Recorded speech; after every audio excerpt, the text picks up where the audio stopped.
Boa noite, meus irmãos. Que a graça e a paz de Jesus Cristo, nosso Senhor, esteja sobre a vida de cada um de vocês aqui essa noite. Uma alegria muito grande poder, uma vez mais, compartilhar uma porção da palavra de Deus com os irmãos. Quero agradecer ao Murilo pelo convite. Você sempre faz o convite carinhosamente, gentilmente. Não só você, mas os demais também. E aqui é um lugar que eu me sinto muito feliz e muito em casa. Estou vendo ali o pastor Saulo com a esposa ali, está ali bonitão como sempre. Eu estou acompanhado essa noite, meus irmãos. Estou acompanhado ali com o Flávio, com a Laurinha e com a Gra. Levante a mãozinha assim para os irmãos saudarem vocês. Ó. Eles não vão ficar bravos comigo, né? Eles não são adventistas, eles estão iniciando um momento aí de estudo da Bíblia. E eu gostaria que os irmãos orassem pela Gra, pela Laurinha e também pelo Flávio. E se você se lembrar, também orar pelo senhor Ivani, que é o pai da Gra também, que está passando por um momento de saúde bem delicado. Então nós como igreja, se tem uma coisa que nós fazemos e fazemos muito bem, é orar, não é? É buscar pelas vidas, pelas almas, pelas pessoas. Então eu peço a você que ore, em nome de Jesus, pela vida do senhor Ivani. Cumprimentar os nossos irmãos também que nos acompanham pela internet. Fica conosco que eu tenho certeza que Deus tem uma palavra para o teu coração. Abra sua Bíblia, os que podem, ou seu iPad, o seu iPhone, no livro do Salmo, Salmo de número 119. Salmo de número 119. Eu vou confessar um pecado. O Salmo 119, por vezes, me prostrou, me fez cair prostrado, no melhor sentido da palavra, porque é um salmo escrito por um jovem, é um salmo atemporal, é uma música e contém 176 versículos. Nós estamos separados da melodia, pela linguagem, pela cultura e pelo tempo. Nós não sabemos a melodia do Salmo 119, nós não sabemos a melodia, mas nós temos a letra dessa música muito bem escrita. E essa letra, ela dá ênfase por 150 vezes. Você vai ler a palavra lei do Senhor, preceitos de Deus, mandamentos do Senhor, palavra de Deus. Por 150 vezes vão se repetir essas expressões, essas palavras, porque o salmista aqui, ele está interessado em pregar para nós, como eu também estou interessado em pregar para você. E o interesse dele é dar ênfase na palavra de Deus, na importância da lei de Deus, na importância dos preceitos e dos mandamentos do Senhor. E é por isso que eu quero ler com você os 8 primeiros versículos. Salmo 119, verso de número 1. Bem-aventurados os que trilham caminhos retos e são irrepreensíveis no seu caminho, e que andam na lei do Senhor. Bem-aventurados os que guardam os seus testemunhos e o buscam de todo o coração, não praticam a iniquidade e andam nos seus caminhos. Tu ordenastes os seus mandamentos para que os cumpramos à risca.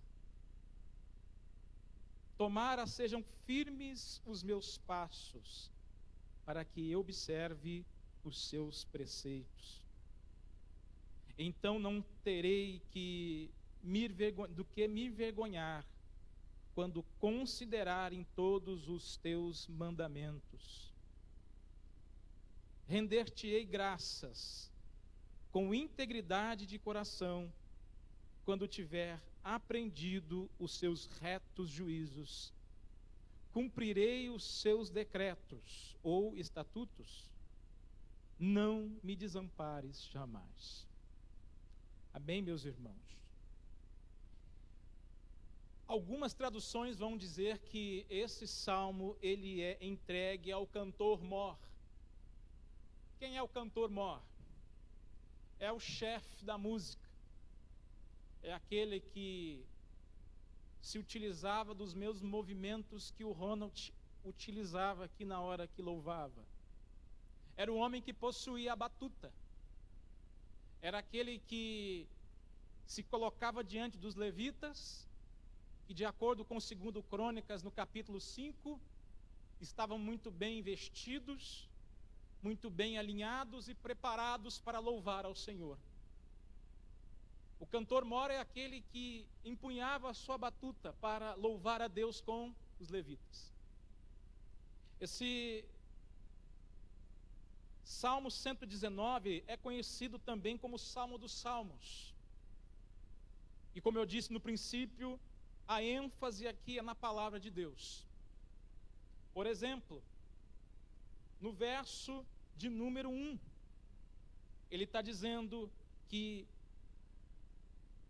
a palavra de Deus é a lei do Senhor, que significa regra clara, que é exposta diante dos nossos olhos. No verso de número 2, ele chama a palavra, ele chama os estatutos do Senhor de testemunhos, que significa autorrevelação de Deus. É Deus dando testemunho dele mesmo.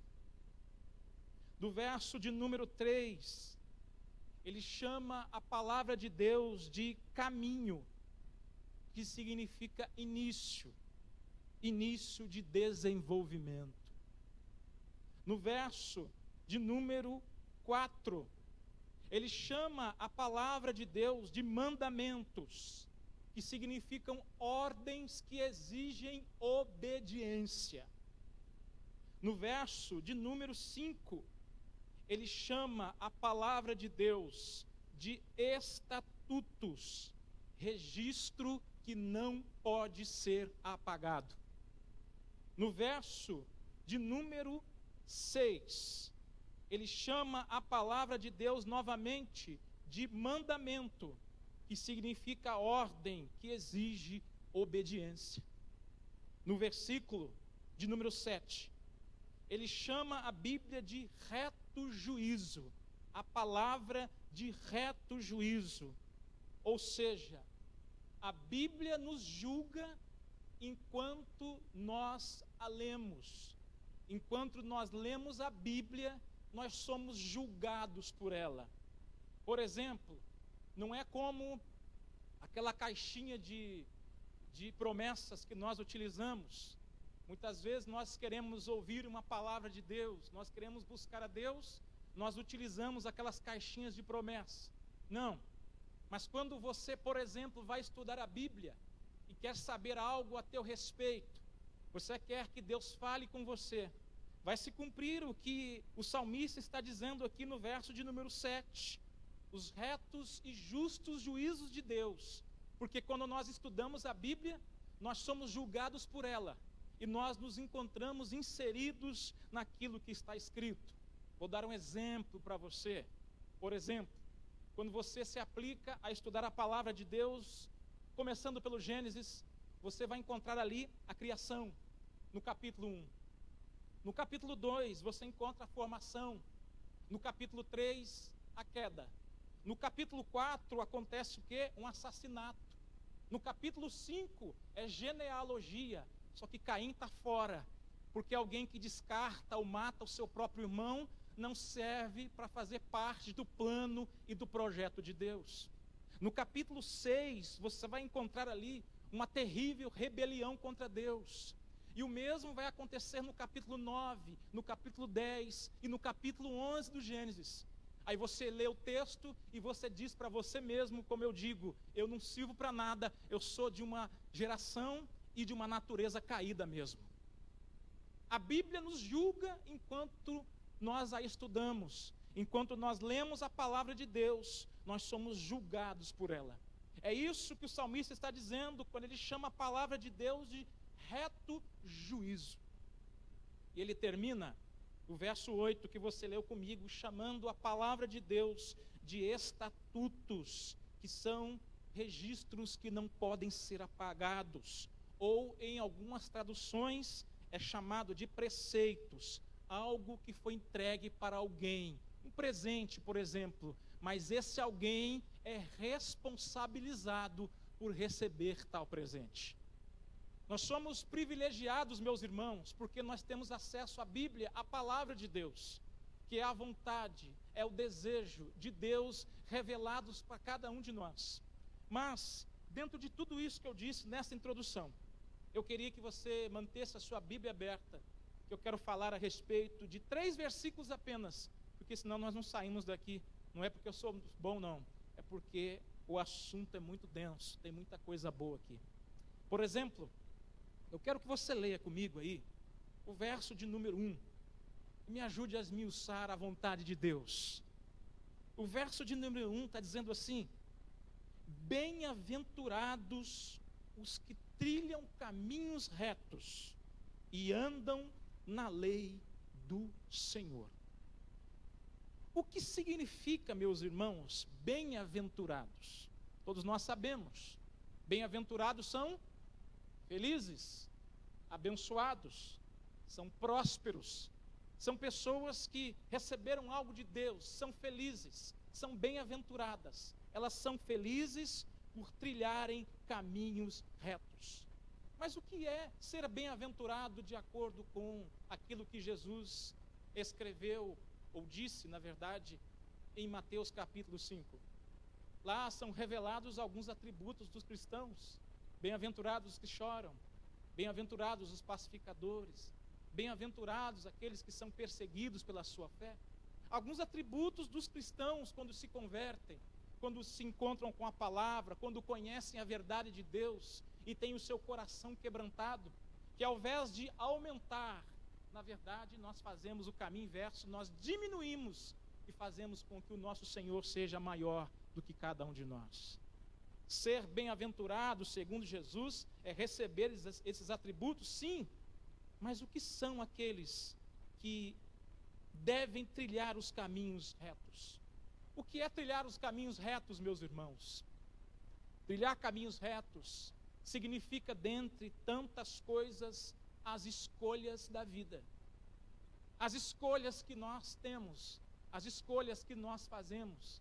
E aqui eu vejo uma das manifestações precisas do amor de Deus.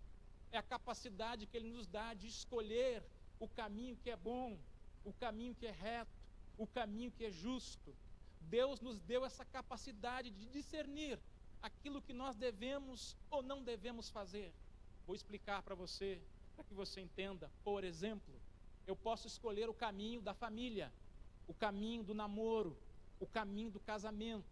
Por outro lado, conforme Provérbios capítulo 8, eu posso escrever o caminho da imoralidade sexual, e muitos escolhem esse caminho. Eu posso escolher o caminho da prudência, mas também posso escolher o caminho da imprudência, ser imprudente na minha vida, não ter responsabilidade. Eu posso escolher, por exemplo, o caminho estreito, conforme Jesus pregou lá em Mateus 7, que é o caminho da porta estreita, que é difícil e poucos são que encontram, mas também posso escolher o caminho da porta que é mais larga, e muitos a encontram, e é o caminho que leva à perdição. O caminho da porta larga, eu costumo dizer que é aquele caminho do deixa a vida me levar, vida leva eu. Eu posso escolher o caminho que eu vou trilhar, e quando o salmista está dizendo que bem-aventurados são aqueles que trilham caminhos retos, mas andam na lei do Senhor. Eu quero que você entenda o que eu vou dizer aqui. É como se houvesse uma conjunção, 2 patamares. Embaixo eu devo trilhar caminhos retos, mas a despeito de trilhar caminhos retos, eu preciso encontrar a lei do Senhor. Por quê? Porque caminhos retos, até o ímpio consegue trilhar aos seus olhos. Você deve conhecer alguém que não respeita Deus, que não conhece Deus, que não crê na palavra de Deus, mas ele é uma pessoa, aos olhos humanos, justa. Ele é um bom pai, ele é um bom filho, ele é um bom esposo, ele dá um exemplo no seu trabalho, ele dá um exemplo na sua vizinhança. Esse alguém pode olhar para ele, ou ele mesmo dizer assim: olha, eu sou uma pessoa justa, eu sou uma pessoa reta, eu sou uma pessoa honesta. Muito bem, na sinceridade dele, ele até está correto. Mas o salmista vai dizer que não basta ser justo ou reto aos olhos humanos. Nós precisamos também conhecer a lei do Senhor. Por quê?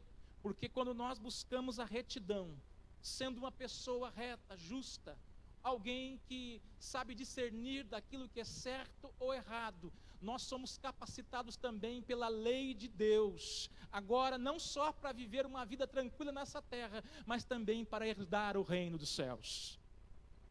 Agora eu quero dizer algo para você que é muito interessante. E não quero de forma alguma diminuir o peso do pecado. Preste atenção no que eu quero dizer.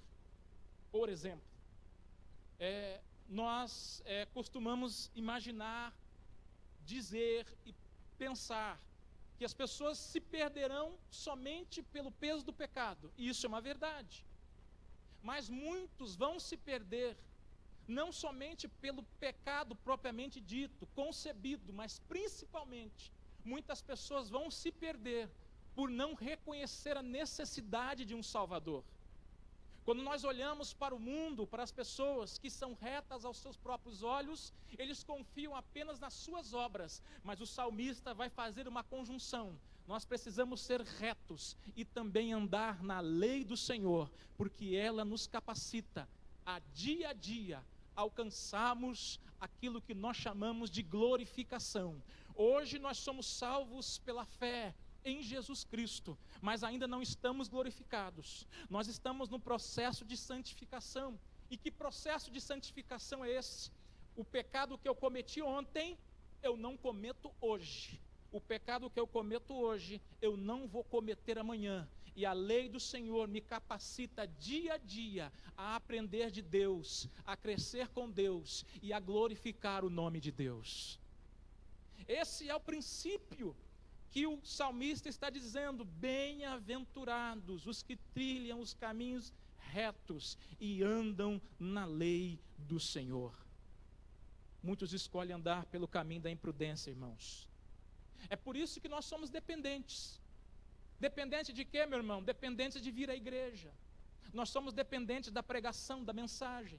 Nós somos dependentes de estudar a Bíblia. Nós somos dependentes de estudar a palavra de Deus. Nós somos dependentes da oração. É por isso que nós temos não somente que trilhar um caminho reto, mas através da lei do Senhor, como eu disse anteriormente, crescemos a cada dia em graça, estatura e sabedoria para a glória de Deus. Esse é um dos preceitos que o salmista está ensinando, está pregando para cada um de nós. Nós vamos crescendo a cada dia, de acordo com os estatutos de Deus, de acordo com a palavra de Deus. Agora eu quero que você olhe o verso de número 2. O verso de número 2, ele vai dizer assim: bem-aventurados os que guardam os seus testemunhos. Bem-aventurados os que guardam os seus testemunhos. E a palavra guardar aqui, irmãos, é memorizar. Alguém aqui que é acadêmico, que é docente, que faz parte do corpo docente da escola, ou que já foi, sabe que o método de memorização que nós utilizamos muito é quando você fala em voz alta, quando você recita algo em voz alta. A ideia dele aqui é o seguinte: bem-aventurados os que guardam, os que memorizam a palavra de Deus. Quando você, por exemplo, pega a Bíblia e lê a Bíblia em voz audível, enquanto você lê, você escuta a sua voz, método de memorização. Quando você lê, você escuta e você escreve, e ao mesmo tempo você está ali segurando a Bíblia, você também está fazendo esse método de memorização. É por isso que o salmista está dizendo: bem-aventurados os que guardam, os que memorizam os seus testemunhos. E aqui eu quero dizer uma coisa para você, eu acho que todo cristão deveria saber disso. Todo cristão deveria saber. Memorizar esses testemunhos de Deus não é o testemunho que a gente dá. E eu sou bom nisso, né? Eu gosto de contar uma história boa, com H. Não é esse testemunho que nós damos lá na sua rua, na sua casa, não é o testemunho de cristãos, mas é o testemunho do próprio Deus. Nós temos e somos felizes, somos bem-aventurados, quando nós guardamos e memorizamos os testemunhos de Deus. Quando Deus fala a respeito dele mesmo, quem é Deus, o que ele representa. A Bíblia fala muito a respeito disso. Nós precisamos entender que os testemunhos revelados do Senhor estão inseridos na palavra de Deus. Por exemplo, nós chamamos de estatutos ou testemunhos de Deus, aquilo que nós chamamos na teologia de atributos não comunicáveis. O que são atributos não comunicáveis? Por exemplo, dentre tantos, vamos falar de onisciência. O que é onisciência? Deus sabe todas as coisas, em todo o tempo. Deus sabe e conhece tudo. Toda a sabedoria do universo está nas mãos de Deus. Qual outro atributo não comunicável de Deus? Por exemplo, onipotência, que significa o quê? Todo o poder de Deus está nas suas mãos. O poder de todo o universo está nas mãos de Deus. Duas coisas acontecem quando nós não conhecemos os testemunhos de Deus e os atributos de Deus. Uma delas, eu conheço muita gente assim, que ora somente conhecendo o atributo, por exemplo, da onipotência, do poder de Deus. Aí ele ora dizendo assim: Senhor, olha, eu preciso disso, eu preciso daquilo, e eu quero que o Senhor faça agora, porque a tua palavra diz que o Senhor tem todo o poder. Mas ele ignora o fato de que Deus, tendo todo o poder, Deus também é o quê? Onisciente. Deus conhece todas as coisas e sabe da sua e da minha necessidade, e ele não vai fazer aquilo que não vai de encontro à necessidade dele mesmo, porque Deus só nos entrega algo que vai honrar o seu próprio nome. Por outro lado, eu vejo algumas pessoas fazendo oração de menino. E como que é uma oração de menino? Oração de menino é aquele que só olha para a onisciência de Deus, sabendo que Deus conhece tudo. Ele chega, se dobra, se curva e diz: Deus, não vou falar nada, porque o Senhor já sabe do que eu preciso. E ele se esquece que Deus também é onipotente. Quando nós oramos, quando nós nos curvamos, nós nos derramamos, nos quebrantamos diante de Deus, Deus tem todo o poder para mudar qualquer situação. Essas são as condições, quando nós olhamos para o versículo 2, e Deus dizendo, pela boca inspirada do salmista: bem-aventurados aqueles que memorizam, aqueles que têm os seus estatutos guardados no seu coração. Nós conhecemos os estatutos de Deus, os atributos de Deus. Por exemplo, eu falei de não comunicáveis, né? E quais são os atributos comunicáveis? Deixa eu perguntar uma coisa para você. Quem ama alguém aqui, levante a sua mão. É redundância que eu vou fazer. Você ama o pai, ama a sua mãe, ama a sua esposa, ama o seu filho, ama o seu time de futebol, sei lá o que você faz. De alguma forma nós temos amor dentro de nós, não temos? Mas da onde vem esse amor que de alguma forma você sente? Esse amor é seu? Você acha que o ser humano por ele mesmo é capaz de gerar amor? O amor que nós temos, claro, não é nada comparado ao amor de Deus, mas esse é chamado atributo comunicável. Deus comunicou o seu amor ao ser humano, por isso nós somos capazes de amar de alguma forma. Deus, por exemplo, comunicou a nós a misericórdia. Quando nós olhamos, por exemplo, para a guerra que está acontecendo em Israel, na Ucrânia e no mundo, de alguma forma nós sentimos o quê? Compaixão, nós sentimos misericórdia. Agora, você acha que isso é algo que nasceu em você, porque você é bonzinho, ou porque Deus resolveu compartilhar com você algo que Ele tem em abundância, que se chama misericórdia? Deus é misericordioso e compartilhou esse atributo com você. Você só ama e só tem misericórdia porque Deus compartilhou com você. É por isso que o salmista está dando tanta ênfase em que nós guardemos e memorizemos os estatutos e os testemunhos do Senhor. Quando nós conhecemos os estatutos do Senhor, por exemplo, nós aprendemos, na verdade, a diferença entre procurar e buscar. Ô Gra, por acaso você já buscou alguma coisa? Por acaso você já procurou alguma coisa e encontrou? Você sabe onde eu aprendi, Ronald, a diferença entre procurar e buscar? Ainda essa semana eu estou lá desesperado lá em casa, gritando no banheiro, dizendo: filha, cadê o meu prestobar? Ela lá de fora gritou assim: está aí no armarinho, é só abaixar do lado direito. Eu fui lá, tirei tudo, baguncei tudo, revirei tudo, e o chuveiro e eu disse: não estou achando. A minha esposa veio: filho, eu estou cheio de coisa para fazer, você me perturbando minha vida por causa de um prestobaba. Olha, está bem aqui, ó. Abaixou e pegou e me deu. Eu entendi a diferença de buscar e procurar aí.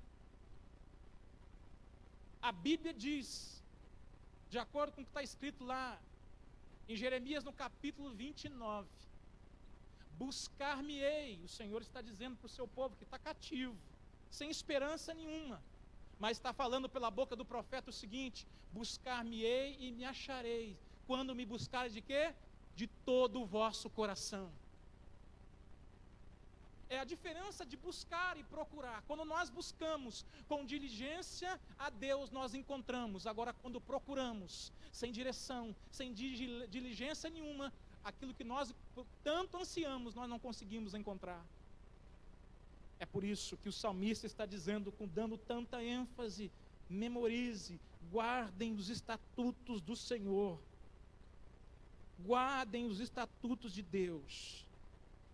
E tem uma coisa interessante que acontece no verso 2, que depois que você busca Deus, que você tem caminhos retos, busca a lei do Senhor, depois que você é feliz por guardar os mandamentos do Senhor, é que ele diz para que você tem o caminho livre para o buscar de todo o coração.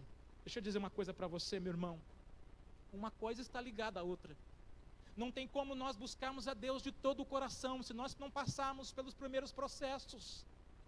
Ter uma vida justa e reta e buscar a lei do Senhor, buscar guardar e memorizar os caminhos do Senhor e os seus testemunhos, conhecer os atributos de Deus. Quem é Deus para mim?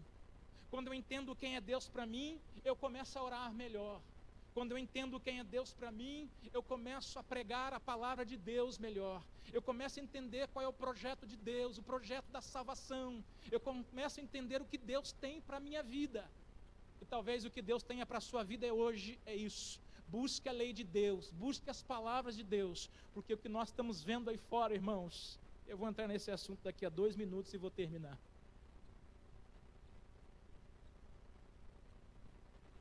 Ele diz no verso 3: bem-aventurados. É o que ele está dizendo no verso 1. Ele vai unir essa palavra, que não, aqueles que não praticam a iniquidade e andam nos seus caminhos. O que é praticar a iniquidade, meu irmão? É cometer pecado consciente.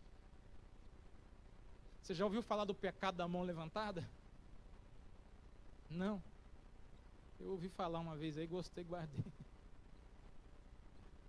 Bem-aventurados, felizes, são aqueles que têm consciência do peso do pecado, que têm consciência dos princípios e andam na lei do Senhor. Bem-aventurado aquele que não pratica iniquidade. Agora deixa eu dizer uma coisa para você. Paulo diz assim: olha, não use a graça como prerrogativa para o pecado. Quando nós olhamos para a Bíblia e olhamos para aquilo que o salmista está dizendo, quando nós pecamos conscientemente, como muitos dizem e como muitos fazem, Nós estamos pecando contra Deus, contra a graça de Deus e contra a misericórdia de Deus. E na verdade, a graça ela vem sobre nós para nos purificar do pecado. Ela vem sobre nós para nos libertar, na verdade, do pecado. E tem uma coisa interessante que eu vivia com alguns jovens algumas semanas atrás. E jovem é uma bênção, né? Então as jovens às vezes fazem umas perguntas atravessadas, recebem umas respostas atravessadas também. Pronto, falei. Por quê, meu irmão? Porque um veio e disse assim: irmão Cláudio, o que é que você acha do evangelho ou dos pregadores coach? E tem um monte aí, ou não tem? Sim ou não, irmãos? Deixa sozinho, que não que eu passo vergonha. O que é que você acha dos pregadores coach? Eu olhei para ele, cocei a cabeça e disse: meu irmão, eu não acho nada. A única coisa que eu tenho para dizer para você, e digo para vocês também, é que coach tem a sua hora, coach tem o seu lugar. Tem ou não tem? Só que no púlpito, não. Porque o púlpito da igreja é lugar de pregar que Jesus Cristo morreu na cruz do Calvário, ressuscitou ao terceiro dia, hoje se encontra no santuário celestial e um dia volta para buscar a sua igreja. Está tudo certo com o coach, vai ser feliz para lá, rapaz. Mas no púlpito da igreja, não. E se eu ver, eu saio andando. E está tudo certo. Aí jovem, como eu disse para você que é uma bênção, eles não se fizeram de rogados. Perguntaram: irmão, mas o que você acha da chamada mensagem ou pregação da hipergraça? O que você acha? Porque a chamada hipergraça está na moda, está todo mundo pregando assim hoje. O que você respondeu, irmão Cláudio? Respondi para eles e respondo para você, para os irmãos que estão nos ouvindo na internet também. Muito amor, viu? Eu disse para ele que os pregadores da hipergraça estão com ausência de graça, para não falar outra coisa. Então os pregadores da hipergraça estão com ausência de graça. E aí eles continuaram perguntando: mas com qual base você diz isso? Eu disse: então vamos lá. Pegue a mensagem do pregador da hipergraça e compare com os patriarcas. Pegue as mensagens da hipergraça e compare com a lei de Deus. Pegue a mensagem dos pregadores da hipergraça e compare com os profetas maiores. Peguem a mensagem dos pregadores da hipergraça, é para te deixar irritado mesmo, e compare com os profetas menores. Pegue a mensagem dos pregadores da hipergraça e compare com a pregação de Jesus. Compare com a pregação dos apóstolos. Compare com a pregação dos reformadores. Compare com os pioneiros da igreja. Compare com os líderes da nossa igreja que fundaram um pavimento sólido, teológico, sobre a igreja adventista do sétimo dia. Depois que você terminar de fazer isso, você vê se vai dar. Se não der, faça uma gentileza para você em nome de Jesus. Joga na lata do lixo, porque não serve. Quando eu olho para a Bíblia Sagrada, eu me encontro com essa situação. Se converta a Jesus, meus irmãos. Se convertam a Jesus Cristo. Meu irmão, o problema é que a mensagem está muito quadrada. Pois é. A Bíblia é muito ortodoxa. Pois é. E é mesmo. Eu vim de um movimento pentecostal que lá na igreja que eu nasci, as mulheres até hoje não podem cortar o cabelo.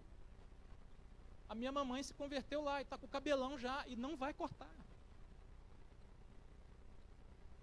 Eu vim de um movimento onde as pessoas, o marido não pode dormir de calça, não pode dormir de short e camiseta, tem que ser camisa de manga comprida e calça comprida. Porque eles acreditam que se Jesus voltar e você está desnudo, você não vai para o céu. Então a Bíblia, irmão, não é que é para você, a Bíblia é para todo mundo. E tem gente criando coisa para tudo. É por isso que nós precisamos voltar para a palavra de Deus. É por isso que nós precisamos voltar para a palavra de Cristo, para a palavra do Senhor. O Salmo 119, por mais de 50 vezes, dá ênfase na palavra de Deus, nos preceitos de Deus, nos caminhos de Deus e no testemunho de Deus, fazendo referência à palavra de Deus. Então, mensagem não é para gostar mesmo. Quem disse que mensagem é para a gente gostar? Você já viu um negócio desse, Isaías? Eu vou para a igreja para gostar da mensagem. Não, eu vou para a igreja para não gostar da mensagem. Porque quando eu não gosto da mensagem, eu sei que de alguma forma ela me feriu. Mas não me feriu para me machucar. Ela feriu para abrir os meus olhos. Coisa boa, quando vem pregador de que a gente não conhece, nunca viu a cara do cidadão, ele vem e traz aquela mensagem, ó, e a gente sai com o lombo quente dizendo, Jesus, que negócio é esse? Aí você tem a certeza que o Espírito Santo falou com você, e você sai feliz, ainda que saia com o lombo quente. A Bíblia não quer te machucar, a palavra não quer fazer você sofrer, ela só quer ensinar você os retos caminhos e estatutos do Senhor. Eu vou pedir para você algo em nome de Jesus, e vou encerrar com essa história real que está acontecendo agora. Tem 2 irmãos aí brigando, não é? No Oriente Médio, não é? Não são os ismaelitas que estão brigando com os... fugiu a palavra, nome. Os irmãos de Isaac, descendentes de Isaac e de Ismael, não é isso? Árabes e judeus? Pois é. Você sabe tanto quanto eu que Israel é uma das forças armadas mais bem preparadas do mundo. É ou não é? O BOP, Batalhão de Operações Especiais do Rio de Janeiro, onde eu morei lá 16 anos e conheci um pouquinho, outrora treinava com o exército e com os oficiais israelenses, bem treinados, bem preparados, tecnologicamente bem munidos. A Scotland Yard, lá do Reino Unido, se preparou, treinou com esses homens. Israel tem, a nível tecnológico, uma das melhores defesas, se falando em armamento bélico do mundo. Mas ela foi atacada. E você sabe o que aconteceu. A pergunta que se faz é por que isso aconteceu, e você sabe por quê. Porque Israel foi atacado pelo inimigo de surpresa. O domo de ferro foi saturado. Milhares de mísseis ao mesmo tempo, de vários lugares, de várias direções. Havia um percentual de erro de 3%. O Hamas explorou esse percentual de erro e conseguiu atingir o seu alvo. Porque eles foram pegos de surpresa. Irmão, Satanás, ele está utilizando das mesmas armas no fim dos tempos. Ele vai pegar muito cristão de surpresa. Ele vai atacar gente que está muito bem acomodado dentro da igreja. Ele vai atacar pessoas que estão no conforto da sua casa. Vai atacar pessoas que estão acomodadas espiritualmente. Mas em nome de Jesus, eu vou dizer de novo, em nome de Jesus, Deus vai derramar do seu Espírito sobre a igreja e vai sacudir o seu povo na literalidade da palavra para renovar nossas forças nesse tempo difícil que é o tempo do fim. Eu não tenho dúvida nenhuma que Deus vai levantar homens, mulheres e crianças. Deus vai levantar jovens, Deus vai usar pessoas como nunca usou. Deus vai usar os sábios e os entendidos, mas também vai usar aqueles que aos nossos olhos não têm tanta sabedoria ou conhecimento, mas vai dotá-los da presença do Espírito de Deus para nos capacitar para esses últimos momentos. Essa é a certeza que nós temos que ter. Se você está aqui hoje, essa noite, não é porque você acha bonito estar aqui. Eu não estou aqui porque eu gosto.